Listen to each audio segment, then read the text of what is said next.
భక్తులకి నవగ్రహాలు వరాలిచ్చే శక్తి లేదు. కానీ ఈ వీడియోలో నేను చూపించే ఈ నవగ్రహ ఆలయాలలో ఉన్న నవగ్రహాలకి భక్తులకి వరాలిచ్చే శక్తి ఉంది. శని దోషం ఉన్నా, ఏలినాటి శని ఉన్నా, వివాహాలు జరగకపోయినా, సంతానం కలగకపోయినా, ఎలాంటి దోషాలు ఉన్నా ఈ నవగ్రహ ఆలయాలకు వెళ్ళి మనం దర్శనం చేసుకుంటే మన దోషాలన్నీ తొలగిపోయి మనకి మంచి జరుగుతుంది. మరి ఈ ఆలయాలు ఎక్కడ ఉన్నాయి, ఏ విధంగా చేరుకోవాలి, ఎన్ని రోజులు టైం పడుతుంది, అలాగే స్థల పురాణం ఏమిటి, ఈ టోటల్ డీటెయిల్స్ అన్నీ కూడా మనం ఈ వీడియో ద్వారా తెలుసుకుందాం. Welcome to Anu family Telugu traveller. తమిళనాడులోని కుంభకోణం చుట్టూ నేను చూపిస్తున్న ఈ నవగ్రహ ఆలయాలు అయితే ఉంటాయండి. ఈ ఆలయాలని దర్శించుకోవడం వలన గ్రహ పీడలన్నీ కూడా తొలగిపోతాయి.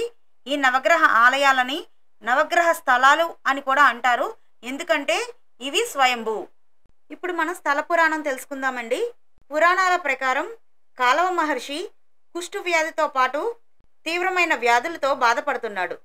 ఆయన 9 గ్రహ దేవతలైన నవగ్రహాలను ప్రార్థించాడండి. గ్రహాలు ఆ మహర్షి యొక్క భక్తికి సంతోషించి వైద్యం అందించాయంట. గ్రహాలకు మానవులకు వరాలను అందించే శక్తి లేదని భావించి సృష్టికర్త అయిన బ్రహ్మ కోపగించుకున్నాడంట. 9 గ్రహాలను కుష్ఠవ్యాధితో బాధపడేలా శపించి తెల్లటి అడవి పూల అడవి అయిన వెల్లురుక్కు వనంలోకి భూమి మీదికి బహిష్కరించాడంటండి. వారి ప్రార్థన మేరకు బ్రహ్మదేవుడు పవిత్ర నది కావేరీలో మునిగి తిరుమంగళకుడి వద్ద శివుడు ప్రాణనాథేశ్వరర్ మరియు తల్లి పార్వతి మంగళనాయకులను ప్రార్థన చేయమని వారికి సలహా ఇచ్చాడంటండి. నవగ్రహాలు బ్రహ్మదేవుని సూచనలను పాటించి శివుడి యొక్క ఆశీస్సుల కొరకు వాళ్ళు ఆ మహాశివుడిని ప్రార్థించారంటండి. శివుడు వారికి దర్శనమిచ్చి వాళ్ళని అనుగ్రహించాడంట. కుంభకోణం చుట్టూ ఉన్న ఆయన ప్రదేశాలలో వారికి ఆశ్రయం ఇచ్చి వారిని సేవించిన భక్తులకు అనుగ్రహించే వరాలని ఇచ్చారంట. అలా కుంభకోణంలో నవగ్రహాలు ఏర్పడ్డాయండి. ప్రతి ఆలయంలో ప్రధాన దైవం మాత్రం శివుడే ఉంటాడండి. శివాలయంలోని ఒక సన్నిధిలో మాత్రం గ్రహం ఉంటుంది. ఒక్క సూర్య దేవాలయంలో మాత్రమే ప్రత్యేక సూర్య దేవాలయం ఉంటుంది. ఎందుకంటే ఈ నవగ్రహాలన్నీ కూడా సూర్య దేవాలయం దగ్గరే శివుడి కోసం ప్రార్థించాయి. ఇప్పుడు మీకు నవగ్రహ ఆలయాలు ఏ విధంగా ఏర్పడ్డాయో మీకు అర్థమైంది కదండి. ఇక్కడ నేను మీకు ఇప్పుడు చూపిస్తున్నది తింగళూరు చంద్రభగవాన్ ఆలయం అండి. ఇక్కడ ప్రధాన దైవం శివుడేనండి. చంద్రభగవానుడికి పక్కన ఒక ఉప ఆలయం ఉంటుంది. ఇక్కడ మీరు చూస్తున్నారు కదా, ఇదేనండి గర్భగుడి. ఈ ఆలయం చిన్నదేనండి, చాలా పురాతనమైనది. ఎన్నో వేల సంవత్సరాల క్రితం నిర్మించిన ఆలయాలు ఇవన్నీ కూడా. శివాలయం, చంద్రభగవాన్ ఆలయంతో పాటు చిన్న చిన్న ఉప ఆలయాలు కూడా ఉంటాయి. అవి కూడా నేను మీకు ఇప్పుడు చూపిస్తాను. ఈ ఆలయం గర్భగుడి వెనకాల 3 ఉప ఆలయాలు ఉన్నాయండి. ఫస్ట్ది వినాయకుడు, రెండోది సుబ్రహ్మణ్య స్వామి వారు, మూడోది లక్ష్మీదేవి ఆలయం అండి. కుంభకోణం నుండి చంద్రభగవాన్ ఆలయానికి 28 కిలోమీటర్స్ డిస్టెన్స్.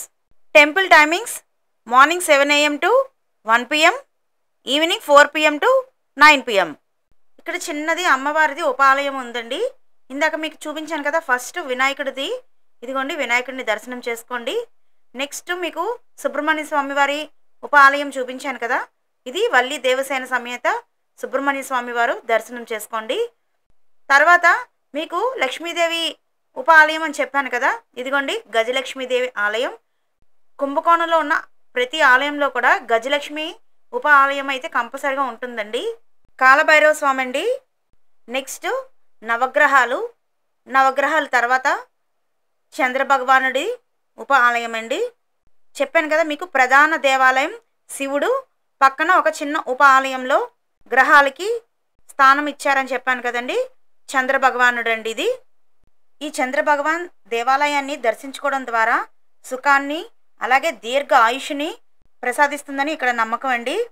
జ్యోతిష్య శాస్త్రం ప్రకారం అయితే మానసిక ఒత్తిడి, దుఃఖాన్ని కూడా తగ్గించేవాడు చంద్రుడు. కాబట్టి అలాంటి సమస్యలు ఎవరైనా ఉన్నవాళ్ళు ఈ ఆలయానికి వచ్చి దర్శించుకుంటే మీ సమస్యలన్నీ కూడా తొలగిపోతాయి. ఇక్కడ చూడండి పక్కన మీకు నందీశ్వరుడు కనిపిస్తున్నాడు కదా, అదే గర్భగుడి. అక్కడ వీడియో తీయడానికి అలౌ చేయలేదు, అందుకే వీడియో తీయలేదు. ఈ ఆలయానికి ఒక విశేషం ఉందండి.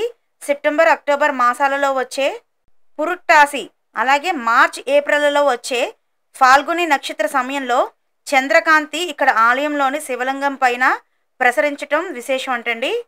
చంద్రభగవాన్ ఆలయం అయిపోయిందండి. ఇప్పుడు అలంగుడి గురు ఆలయానికి వచ్చాము. ఇక్కడ మీకు కనిపిస్తున్నది రథము. మీకు కుంభకోణంలో నవగ్రహ ఆలయాలని దర్శించుకోవడానికి 1 డే బస్ టూర్ ఉంటుందండి. అందులో వచ్చే వాళ్ళకైతే ఫస్ట్ తీసుకెళ్లే ఆలయం చంద్రభగవాన్ ఆలయం అండి. ఆ బస్ టూర్లో వాళ్ళు ఏ విధంగా ఫాలో అయ్యి తీసుకెళ్తారని మీకు అదే క్రమంలో నేను మీకు ఈ వీడియోలో చూపిస్తున్నాను. చంద్రభగవాన్ ఆలయం నుండి అలంగుడి గురు ఆలయానికి 50 కిలోమీటర్స్ డిస్టెన్స్ అండి. బస్సులో వెళ్ళే వాళ్ళని మార్నింగ్ 7:30 కల్లా ఈ టెంపుల్కి తీసుకెళ్ళిపోతారు. గురుదోషాలు పోవాలంటే మనం జనరల్గా శనగల్ని దానం చేయడం కానీ, శనగల్ని మాలలా చేసి గురుడికి మాలలా వేయడం కానీ చేస్తాం కదండి. వాళ్ళు అలాగే ఇక్కడ మాలలాగా అమ్ముతున్నారు. ఇక్కడైతే కొనకండి. మనం తీసుకువెళ్ళిన తర్వాత టెంపుల్లో అయితే వేయడం లేదు. అక్కడ పంతులు గారిని అడిగాము, బయట అమ్ముతున్నారు కదండి, మరి మీరు ఎందుకు వేయట్లేదని. మీరు యూట్యూబర్ కాబట్టి చెప్పండి, వచ్చే వాళ్ళు ఎవరిని కూడా కొనొద్దని చెప్పమని చెప్పండి, ఎందుకంటే మేము ఇక్కడ టెంపుల్లో వేయమని చాలా క్లియర్గా వాళ్ళు చెప్పేశారు.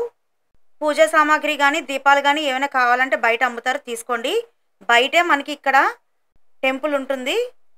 ఈ టెంపుల్ని దర్శించుకున్న తర్వాత మనం లోపలికి వెళ్ళొచ్చు. ఈ ఆలయంలో శివుడు గురు భగవానుడికి ఆశ్రయం కల్పించాడండి.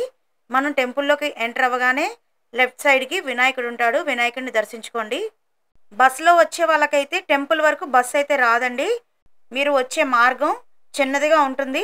అందువల్ల బస్సు కొంచెం దూరంగా ఆపుతాడు. ఒక 200 to 300 మీటర్స్ ఉంటుంది. అది నడుచుకుంటూ మీరు టెంపుల్ వరకు రావాలి. మీకు ఫస్ట్ చూపించాను కదండి చంద్రభగవాన్ ఆలయం. ఆ ఆలయాన్ని కైలాసనాథర్ ఆలయం అంటారు. ఇప్పుడు నేను మీకు చూపిస్తున్న ఈ అలంగుడి గురు ఆలయాన్ని ఆపత్సహరేశ్వర ఆలయం అంటారండి. టెంపుల్ టైమింగ్స్ అయితే morning 6 AM to 1 PM, evening 4 PM to 8:30 PM. ఈ ఆలయంలో ఉన్న అమృత పుష్కరిణిలో పార్వతీ అమ్మవారు పునర్జననం పొందారని, అలాగే శివుడిలో ఐక్యమయ్యారని కథనం అండి. ఈ ఆలయంలో కూడా మనకి ప్రధాన దైవం శివుడేనండి. ఉప ఆలయంలో గురు భగవానుడు మనకి ఈ విధంగా దర్శనమిస్తారు. ఈ ఆలయాన్ని చోళరాజులు నిర్మించారండి. హాలాహల విషం సేవించిన తర్వాత శివుడు కొంతకాలం ఈ ప్రదేశంలోనే ఉన్నాడని నమ్మకం అండి. గురుగ్రహ ఆలయ దర్శనం అయిపోయింది. ఇప్పుడు మనం ట్రాన్స్పోర్టేషన్ గురించి తెలుసుకుందామండి. మీరు ఉన్న మీ ప్రాంతాల నుండి మీరు ఫస్ట్ చెన్నై చేరుకోండి. ఫ్లైట్లో వెళ్ళేవారు ఫ్లైట్లో వెళ్ళొచ్చు, ట్రైన్లో వెళ్ళేవాళ్ళు ట్రైన్లో వెళ్ళొచ్చు. అక్కడ నుండి మీరు కుంభకోణం వెళ్ళాలి. కుంభకోణానికి మీకు చెన్నై నుండి కుంభకోణానికి ట్రైన్స్ ఉంటాయండి. ట్రైన్లో వెళ్ళే వాళ్ళు ట్రైన్లో వెళ్ళండి.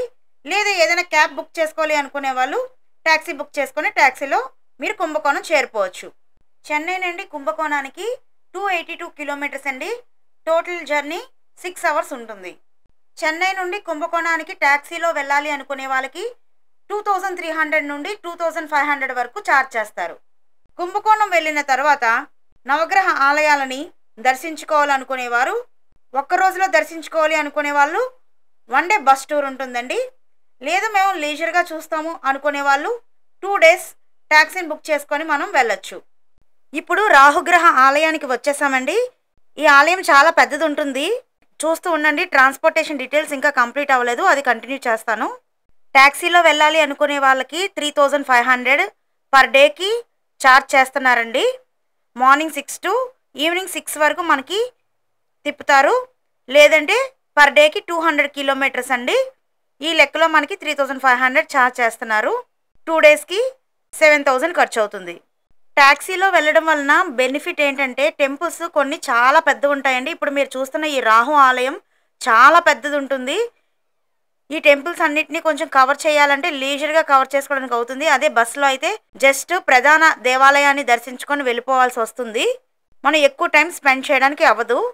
ప్రతి ఆలయంలో కూడా మనకి ఇలాగ కోనేరు ఉంటుందండి. కాళ్ళు చేతులు కడుక్కొని దైవ దర్శనం చేసుకుంటే మంచిది.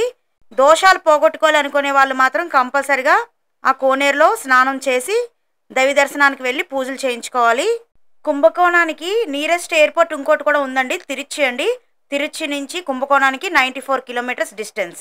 1 డే బస్ టూర్ విషయానికి వస్తే మనకి ఆన్లైన్లో బస్ టికెట్స్ అవైలబుల్గా ఉంటాయండి. బస్ టికెట్స్ని బుక్ చేసుకోవచ్చు. తమిళనాడు ఆర్టీసీ బస్ స్టాండ్ నుండి మార్నింగ్ 5 AM ఈ బస్సు స్టార్ట్ అవుతుంది.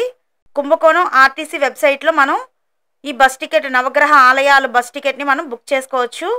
పర్ హెడ్ నాన్ ఏసీ బస్కి అయితే 750 రూపీస్ అండి. అదే స్పెషల్ బస్ అయితే మనకి లక్షవారం, శుక్రవారం, ఆదివారం ఉంటుంది. అది ఏసీ బస్. అదైతే పర్ హెడ్ 1250 రూపీస్. ఈ నవగ్రహ ఆలయాలు కుంభకోణం చుట్టూ 300 to 350 కిలోమీటర్స్ డిస్టెన్స్లోనే మొత్తం అన్ని టెంపుల్స్ ఉంటాయండి. బస్సు మార్నింగ్ 5 AM స్టార్ట్ అవుతుంది. నైట్ మళ్ళీ రిటర్న్ అయ్యేసరికి 8 to 9 PM అవుతుంది. ఈ రాహు ఆలయం మనకి గురు ఆలయం నుండి 21 కిలోమీటర్స్ డిస్టెన్స్ అండి. బస్సులో వెళ్ళే వాళ్ళు 9:30 కల్లా మీకు ఆ టెంపుల్కి తీసుకువెళ్తారు మార్నింగ్. ఈ ఆలయం చాలా పెద్దది ఉంటుంది. ఈ ఆలయాన్ని తిరునాగేశ్వరం అంటారు. ఇక్కడ రాహువు శివుడిని పూజించాడని మరియు దాని ద్వారా గొప్ప శక్తులని పొందాడని చెబుతారు. సర్పదోషం లేదా రాహుకేతుల దుష్ప్రభావాలతో బాధపడుతున్న వ్యక్తులు ఈ ఆలయంలో ప్రార్థనలు చేయడం ద్వారా ఉపశమనం పొందుతారండి. ఇప్పుడు నేను మీకు చూపిస్తున్నది అమ్మవారి ఆలయం. ఇక్కడ శివుడిని నాగనాథ స్వామి అని పిలుస్తారు. అమ్మవారిని గిరి గురిజాంబికాదేవి అని పిలుస్తారండి. ఇక్కడ ఆదిశేషుడు, దక్షుడు, కర్కోటకుడు, రాహువు శివుడిని అర్చించారంట. ఇక్కడ అమ్మవారి ఆలయం స్వామివారి ఆలయం కంటే దూరంగా ఉంటుందండి. స్వామివారి ఆలయ గోపురానికి ఆపోజిట్గా ఉన్న గోపురం దగ్గరలో అమ్మవారి ఆలయం ఉంటుంది. గర్భగుడిలో వీడియోని అలౌ చేయలేదు, అందువల్ల అక్కడ వీడియో తీయడానికి అవ్వలేదండి. Temple timings morning 6 AM to 1 PM, evening 4 PM to 9 PM. తిరునాగేశ్వరంలో ఉన్న రాహు ఆలయం చాలా పెద్దదండి. చాలా టైం పడుతుంది దర్శించుకోవడానికి. అమ్మవారి దర్శనం, స్వామివారి దర్శనం అయిపోయింది. ఈ ఆలయానికి 4 వైపులా కూడా 4 గోపురాలు ఉంటాయండి. పెద్ద పెద్ద గోపురాలు ఉన్నాయి. టెంపుల్ ఆర్కిటెక్చర్ కూడా చాలా బాగుంది. బస్సులో అయితే మనకి నెక్స్ట్ తిరునాగేశ్వరం రాహు ఆలయం తర్వాత సూర్య దేవాలయానికి తీసుకువెళ్తారండి. సూర్యనార్ కోవెల్ అంటారు. రాహు ఆలయం నుండి మనకి 12 కిలోమీటర్ల డిస్టెన్స్. 10 o'clock కల్లా మనకి ఈ టెంపుల్కి తీసుకువెళ్ళిపోతారు. ఇక్కడ బయట చూడండి, మనం దీపాలు వెలిగించుకోవాలంటే దీపాలు అమ్ముతున్నారు, పూలదండలు, అలాగే పూజా సామాగ్రి ప్రతి టెంపుల్ దగ్గర మనకి బయట అమ్ముతున్నారండి. ప్రతి టెంపుల్ దగ్గర మనం బయట కొనుక్కోవచ్చు. ఇక్కడ కూడా మార్గం చిన్నదే ఉంటుంది, చూపిస్తున్నాను చూడండి. చూసారు కదా, అందువల్ల టెంపుల్ వరకు కూడా బస్సు వెళ్ళదు. మనం ఒక 250 to 300 మీటర్స్ ఉంటుంది. ఈ విధంగా మనం నడుచుకుంటూ టెంపుల్ వరకు వెళ్ళాలి. మొదటగా నవగ్రహాలన్నీ కూడా ఈ ప్రదేశానికే వచ్చాయండి. ఈ ప్రదేశంలో శివుడిని ప్రార్థించి ఆ మహాశివుడి వద్ద వరాన్ని పొంది ఒక్కో గ్రహం ఒక్కొక్క శివాలయంలో ఆశ్రయం పొందాయి. సూర్యుడు మాత్రం ఇక్కడే ఉండిపోయాడు. ఇక్కడ మాత్రం ప్రధాన దైవం శివుడు కాదండి, సూర్య భగవానుడే. మనకి ఉషాదేవి, ఛాయాదేవి సమేతంగా సూర్య భగవానుడు దర్శనమిస్తారు ఇక్కడ. అలాగే ఈ ఆలయంలో 9 గ్రహ దేవతలకి కూడా ప్రత్యేక విగ్రహాలు ఉన్నాయి. అవి నేను మీకు చూపిస్తాను. ఇక్కడ మనకి సూర్య భగవానుడికి ఏ విధంగా నమస్కారం చేసుకోవాలో అక్కడ ఫోటో చూపించారండి. అక్కడ ఇది చూడండి, ఇక్కడ మీకు కనిపిస్తుంది కదా ఫోటో. ఆ ఫోటో ఆధారంగా మగవాళ్ళు ఏ విధంగా సూర్య నమస్కారం చేసుకోవాలి, అలాగే ఆడవాళ్ళు ఆ సూర్య భగవానుడికి ఏ విధంగా నమస్కారం చేసుకోవాలో చూపించారు. ఇక్కడ మేము కూడా మీకు చేసి చూపిస్తున్నాము. మీరు అక్కడికి వెళ్ళినప్పుడు ఆ విధంగా చేసుకోండి. టెంపుల్ టైమింగ్స్ అయితే morning 7 AM to 12:30 PM, evening 4 PM to 8:30 PM. ఇలా లోపల షాపింగ్ ఉంటుందండి. ఏమైనా కావాలంటే కొనుక్కోవచ్చు. అలాగే సూర్య భగవానుడికి సంబంధించిన ఫొటోస్ అవి కూడా అమ్ముతారు. ఇక్కడ మీకు చూపిస్తున్నాను, చూసారు కదా, అలా అమ్ముతారు. ఎవరికైనా ఏమైనా కావాలంటే కొనుక్కోవచ్చు. ప్రధానంగా మన ఆరోగ్యం బాగుండాలి అంటే ఆ సూర్య భగవానుడి ఆశీస్సులు మనకి ఎప్పుడు ఉండాలండి. అలాగే రవి సంపద ప్రదాత కూడా. ఇక్కడ ప్రతి ఏడాది పంటలు చేతికి వచ్చేసరికి జనవరి ఆ టైంలో సూర్య భగవానుడికి కృతజ్ఞతలు తెలియజేసేందుకు విశేషమైన ఉత్సవాన్ని ఇక్కడ నిర్వహిస్తారంట. వీళ్ళకి సరదాగా వీడియో తీశాను, సరదాగా అక్కడ ఉన్నారని. నా వెనక మనుషులు ఉన్నారు కదండి, అక్కడికి నవగ్రహాలని షిఫ్ట్ చేశారంట. ఇప్పుడు ఇక్కడ ఇతను మనకు చూపిస్తున్నారు కదా, ఇక్కడ ఉండేవంటండి నవగ్రహాలు. వీటిని తీసుకువెళ్ళి అక్కడికి షిఫ్ట్ చేశారంట. టెంపుల్ని రెనోవేట్ చేయడం వలన ఇక్కడ మనకి నవగ్రహాలను పెట్టారు. నవగ్రహాలన్నీ కూడా ఈ సూర్య దేవాలయానికి వచ్చి శివుడిని ప్రార్థించాయి కాబట్టి నవగ్రహాలన్నీ కూడా ఈ ఆలయంలో ఉన్నాయండి. నెక్స్ట్ మనం కుంజనూరులో ఉన్న శుక్ర దేవాలయానికి వెళ్తున్నామండి. అక్కడ ఆలయాన్ని అగ్నిస్వరార్ ఆలయం అని పిలుస్తారు. ఈ సూర్యనార్ కోవెల్ నుండి శుక్ర భగవాన్ ఆలయం 2 కిలోమీటర్స్ డిస్టెన్స్ అండి. బస్సులో మనకి మార్నింగ్ 10:45 కల్లా ఈ టెంపుల్కి తీసుకువెళ్తాడు. ఈ టెంపుల్ టైమింగ్స్ విషయానికి వస్తే morning 6:30 AM to 12:30 PM, evening 4 PM to 9 PM. ఈ టెంపుల్ దగ్గరే ఒక చిన్న గుడి ఉంది, కనిపిస్తుంది కదండి వినాయకుడు. అక్కడ దర్శించుకున్నాక లోపలికి వెళ్ళండి. ఈ టెంపుల్స్ అన్నీ కూడా చాలా పురాతనమైనవండి. ఎన్నో వేల సంవత్సరాల క్రితం చోళరాజులు నిర్మించినవి. ఇదిగోండి వినాయకుడు, వినాయకుడిని దర్శించుకోండి.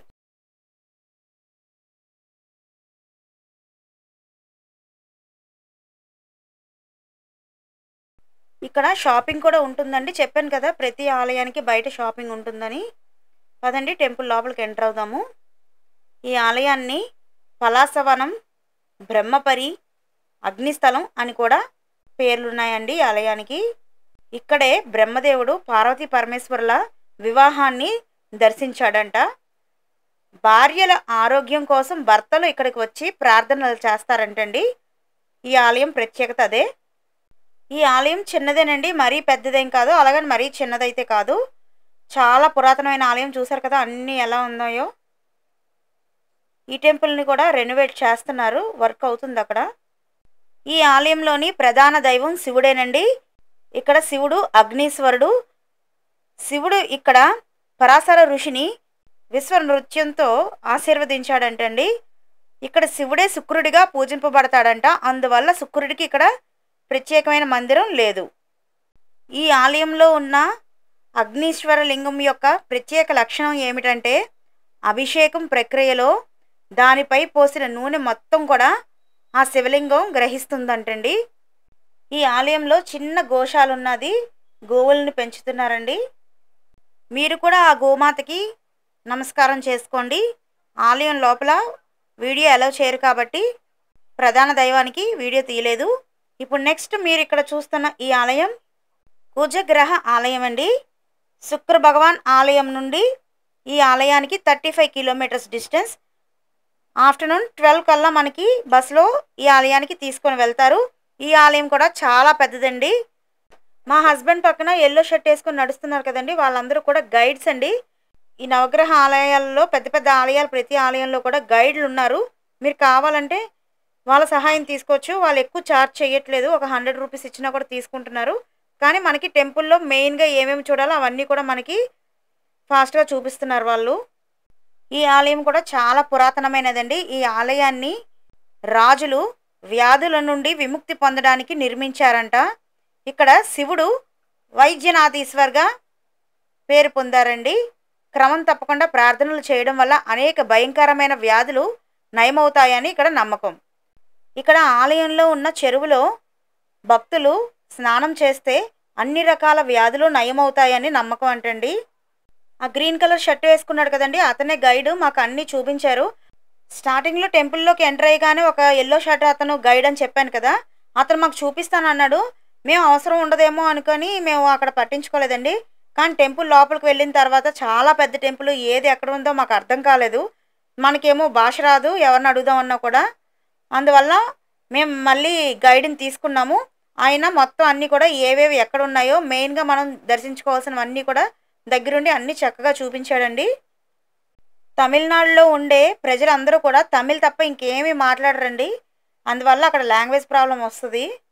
మనకి టెంపుల్లో చూపించే ఆ గైడ్ కూడా తమిళ్లోనే మాట్లాడతాడండి. వాళ్ళు కూడా హిందీలో కానీ ఇంగ్లీష్లో కానీ మనకేమీ మాట్లాడరు. కానీ వాళ్ళు టెంపుల్ దగ్గర తీసుకువెళ్ళేసరికి మనకు అర్థమైపోతుంది.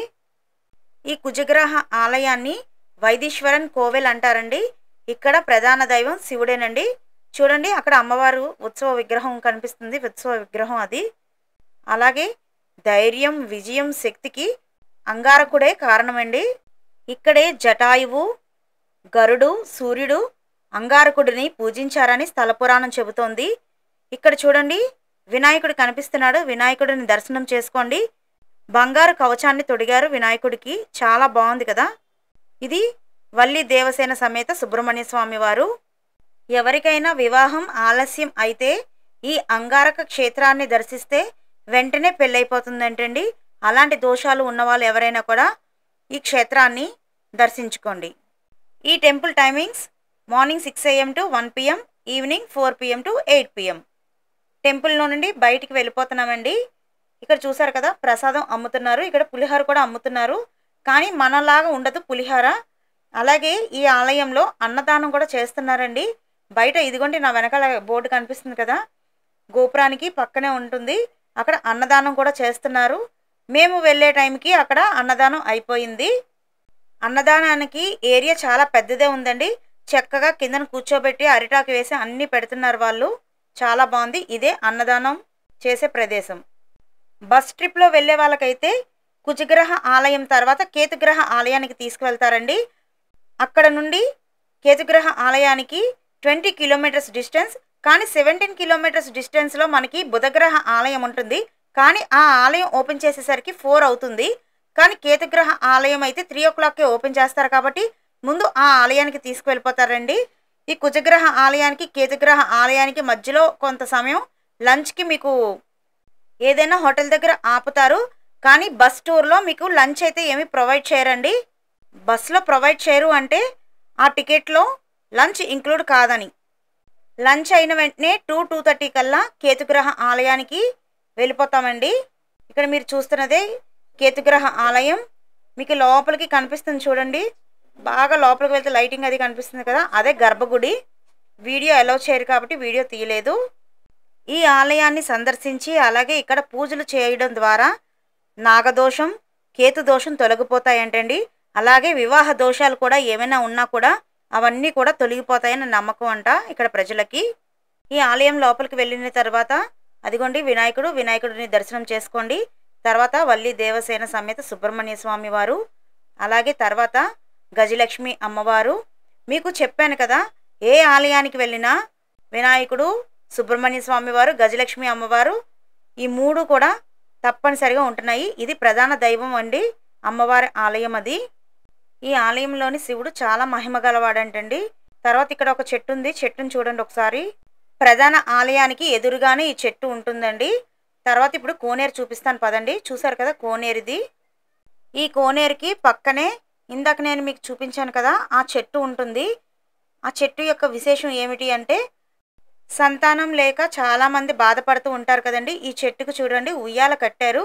సంతానం లేక బాధపడే వాళ్ళందరూ కూడా ఇక్కడికి వచ్చి ఇక్కడ ఉన్న ఈ చెట్టుకి నేను చూపించిన విధంగా ఉయ్యాల కడితే వాళ్ళకి సంతాన ప్రాప్తి కలుగుతుందంట. ఇక్కడ చూడండి ఈ చెట్టుకి ఇక్కడ మీకు పసుపు కొమ్ములని కట్టారు. ఎందుకు అంటే వివాహ దోషాలు ఉన్నాయో వాళ్ళు ఈ విధంగా ఇక్కడ చూపిస్తున్నాను కదండి, ఆ విధంగా పసుపు కొమ్ములు అవి కడితే ఆ దోషాలన్నీ కూడా తొలగిపోతాయంట. చూసారు కదా వివాహం కోసం పసుపు కొమ్ములు, సంతానం కోసం ఉయ్యాల ఇక్కడ ఈ చెట్టుకి అందరూ కడుతున్నారండి. చాలా ఉన్నాయి అలా కట్టేసి. అవి మనం ఎక్కడి నుంచో తెచ్చుకోవాల్సిన అవసరం లేదు. అక్కడే పక్కనే అమ్ముతున్నారు.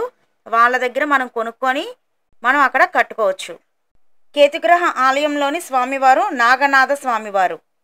నెక్స్ట్ ఈ కేతుగ్రహ ఆలయం నుండి ఒక 2 to 3 కిలోమీటర్స్ డిస్టెన్స్లోని చాలా పెద్ద ఆలయం బుధగ్రహ ఆలయం ఉన్నదండి. బస్సులో అయితే 3:30 PM కల్లా ఆ ఆలయానికి తీసుకొని వెళ్ళిపోతారు. కానీ ఈ ఆలయాన్ని సాయంత్రం 4 గంటలకి ఓపెన్ చేస్తారు. ఇక్కడ అగ్నితీర్థం, సూర్యతీర్థం మరియు చంద్రతీర్థం అని పిలువబడే 3 తీర్థాలు ఉంటాయండి. ఇవి శివుడు నృత్యం చేసేటప్పుడు అతని కళ్ళ నుండి పడిన 3 చుక్కల నుండి సృష్టించబడ్డాయంట. ఈ బుధగ్రహ ఆలయాన్ని శ్వేతరణేశ్వర ఆలయం అని పిలుస్తారండి. టెంపుల్ టైమింగ్స్ అయితే morning 6 AM to 12:30 PM, evening 4 PM to 8 PM. ఈ ఆలయంలో కూడా ప్రధాన దైవం శివుడేనండి. శ్వేతరణేశ్వరుడు, అలాగే అమ్మవారు బ్రహ్మ విద్యాంబికా దేవి. ఇక్కడ అమ్మవారు బ్రహ్మకు జ్ఞానాన్ని ప్రసాదించారంట. వాల్మీకి రామాయణంలో ఈ దేవాలయం గురించి ప్రస్తావన ఉందంటండి.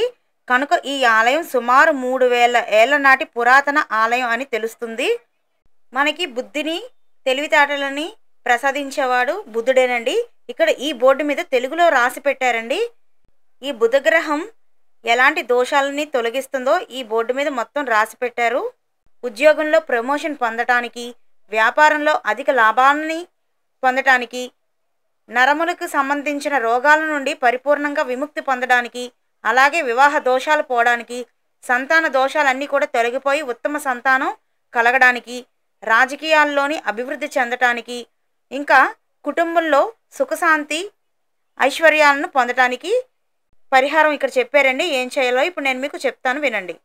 ప్రతి ఆలయంలో కోనేరు ఉంటుందని చెప్పాను కదండి. ఇక్కడ కూడా కోనేరు ఉంది. చూడండి, కాళ్ళు చేతులు కడుక్కొని అప్పుడు దైవ దర్శనానికి వెళ్ళండి. ఆ బోర్డు మీద రాసిన పరిహారం ఏమిటంటే 17 వనమూలికలతో తయారు చేసిన నూనెతో 17 దీపాలను వెలిగించి 17 సార్లు ప్రదక్షిణ చేసినచో బుధగ్రహం యొక్క పరిపూర్ణ అనుగ్రహంతో ఈ పైన చెప్పినవన్నీ కూడా దోషాలన్నీ తొలగిపోయి మంచి ఫలితాలు కలుగుతాయంటండి. ఇక్కడ ఇప్పుడు మీకు నేను చూపించబోతున్నది శివగామి నటరాజస్వామి వారండి. బాగా దర్శనం చేసుకోండి. ఈ టెంపుల్స్ అన్నీ కూడా చాలా పెద్దవని చెప్పాను కదండి. చూసారు కదా అసలు ఎంత పెద్ద ఉన్నాయో. ఇవే కాదండి, కుంభకోణంలో ఏ ఆలయానికి వెళ్ళినా కూడా ఆ ఆలయాలన్నీ కూడా చాలా పెద్ద ఉంటున్నాయండి. ఇక్కడ నేను మీకు చూపిస్తున్నది ఉత్సవ అఘోరమూర్తి అంటండి. ఇప్పుడు గర్భగుడిలోకి వెళ్తున్నామండి. ఇక్కడ స్వామివారిని నేను మీకు చూపిస్తాను. స్వామివారిని బాగా దర్శనం చేసుకోండి. ప్రధాన ఆలయంలో ఉండేది శివుడే అని చెప్పాను కదండి. శివుడిని బాగా దర్శనం చేసుకోండి. స్వామివారి దర్శనం అయిన తర్వాత అమ్మవారి దర్శనం చేసుకోవాలి కదండి. అదిగోండి అమ్మవారు, కాళికామాత అమ్మవారండి. ఈ 9 నవగ్రహ దేవాలయాలలో 6 కావేరీ నది ఉత్తర ఒడ్డున, మిగిలిన 3 దక్షిణ ఒడ్డున ఉన్నాయంటండి. బుధగ్రహ ఆలయ దర్శనం అయిపోయింది. ఇప్పుడు చివరిగా శనిగ్రహ ఆలయం తిరునల్లార్ శనీశ్వర స్వామివారి ఆలయానికి వెళ్తున్నాం. ఈ బుధగ్రహ ఆలయం నుండి కారైకల్లో ఉన్న తిరునల్లార్ శనీశ్వర ఆలయానికి 40 కిలోమీటర్స్ డిస్టెన్స్ అండి. ఇది పుదుచ్చేరిలో ఉంటుంది. లక్షలాది భక్తులు శని అనుగ్రహం కోసం ఇక్కడికి వచ్చి పూజలు నిర్వహిస్తారంట. నలమహారాజు శని దోషాలు ఇక్కడే తొలగిపోయాయంట. ఇక్కడ మీకు కనిపిస్తున్నదే నల తీర్థం. చాలా మహిమగల తీర్థం. ఇందులో స్నానం చేస్తే పాపాలన్నీ కూడా కొట్టుకుపోతాయంట. బస్సులో మీరు వెళ్ళారనుకోండి, ఈ నల తీర్థం దగ్గరికి వాళ్ళు తీసుకొని వెళ్ళరు. ఈ నల తీర్థం శనీశ్వర ఆలయానికి 1.5 కిలోమీటర్ డిస్టెన్స్లో ఉంటుందండి. బస్సులో వెళ్ళే వాళ్ళకి ఈ నల తీర్థం దగ్గరికి వాళ్ళు తీసుకొని వెళ్ళరు. ఎవరైనా శనిగ్రహ దోష నివారణ చేసుకోవాలి అనుకునే వాళ్ళు బస్ టూర్ని ప్లాన్ చేయకండి. శనిగ్రహ దోష నివారణ జరగాలి అంటే అక్కడ నలతీర్థంలో స్నానం చేశాక ఇక్కడ ఉన్న వినాయకుడిని దర్శించుకున్నాక కొబ్బరికాయ కొట్టి అప్పుడు మీరు శనీశ్వర ఆలయానికి వెళ్ళి పూజలు చేయించుకోవాలండి. నేను మొత్తం ఈ నలతీర్థం గురించి అలాగే తిరునల్లార్ శనీశ్వర ఆలయం గురించి టోటల్ డీటెయిల్స్ చెప్తూ ఒక సపరేట్ వీడియో చేశానండి. ఏ విధంగా స్నానం చేయాలి, ఏ విధంగా పూజలు నిర్వహించాలి, పూజ అయిన తర్వాత ఏం చేయాలి అన్నీ కూడా నేను డీటెయిల్గా చెప్పాను. ఆ వీడియోని ఒకసారి చూడండి. అలాగే ఆ వీడియో లింక్ నేను డిస్క్రిప్షన్లో ఇస్తాను. అలాగే ఈ వీడియో ఎండ్ స్క్రీన్లో కూడా మీకు ఆ వీడియోని పెడతాను. ఒకసారి ఆ వీడియో చేస్తే మీకు మొత్తం ఈ టెంపుల్ యొక్క డీటెయిల్స్ అన్నీ కూడా అందులో మీకు తెలుస్తాయి. ఏలినాటి శని తొలగిపోవాలన్నా, శనిగ్రహ దోషాలన్నీ కూడా తొలగిపోవాలన్నా ఏం చేయాలో నేను మీకు ఆ వీడియోలో చెప్పాను కాబట్టి ఆ వీడియోని ఒకసారి చూడండి. ఈ టెంపుల్ టైమింగ్స్ విషయానికి వస్తే మార్నింగ్ 5:30 AM to 12:30 PM, అలాగే ఈవినింగ్ 4 PM to 8:30 PM. మనకి ఇక్కడ కావాల్సిన పూజా సామాగ్రి అంతా కూడా బయటే దొరుకుతుందండి. ఎక్కడ కొనుక్కోవాల్సిన అవసరం లేదు. మనం ఇక్కడ బయటే కొనుక్కొని మనం ఆలయంలోకి వెళ్ళొచ్చు. కుంభకోణంలో ఒక్కో గ్రహానికి ఒక్కొక్క ఆలయం ఉంటుందని చెప్పాను కదండి. మీకు మొత్తం ఈ వీడియోలో ఆ 9 ఆలయాలని కూడా నేను చూపించాను. మీకు కుజగ్రహ ఆలయాన్ని చూపించాను కదండి. ఆ గ్రామం నాడి జ్యోతిష్యానికి ప్రసిద్ధి చెందింది. కానీ అక్కడ ఎవరు మంచిగా చెప్తారో అవన్నీ మీరు తెలుసుకొని చెప్పించుకోవాలనుకునే వాళ్ళు చెప్పించుకోండి. మోసం చేసే వాళ్ళు ఎక్కడైనా ఉంటారు కాబట్టి మీరు జాగ్రత్త పడండి. ఈ తిరునల్లార్ శనీశ్వర ఆలయంలో కూడా ప్రధాన దైవం శివుడేనండి. ఈ ఆలయంలోని శివుడు దర్భరణేశ్వర స్వామిగా పూజలు అందుకుంటున్నారు. గర్భగుడికి ఆనుకొని ఎడమవైపు చిన్న మందిరంలో శనీశ్వరుడు మందిరం ఉంటుందండి. ఇక్కడ శనీశ్వరుడిని దర్శించుకున్న తర్వాత అమ్మవారిని దర్శించుకోవాలి. మరి మీరు కూడా కుంభకోణం వెళ్తే ఈ నవగ్రహ ఆలయాలని దర్శించుకోండి. ఈ వీడియో మీకు నచ్చినట్లయితే తప్పకుండా లైక్ చేయండి. అలాగే ఎవరికైతే నవగ్రహ దోషాలు ఉన్నాయో వాళ్ళందరికీ కూడా ఈ వీడియోని షేర్ చేయండి. అలాగే అను ఫ్యామిలీ తెలుగు ట్రావెలర్ ఛానల్ని సబ్స్క్రైబ్ చేసుకోవడం మర్చిపోకండి. గర్భగుడిలోని శనీశ్వరుడు మనకి ఈ విధంగా దర్శనమిస్తారండి. Thanks for watching.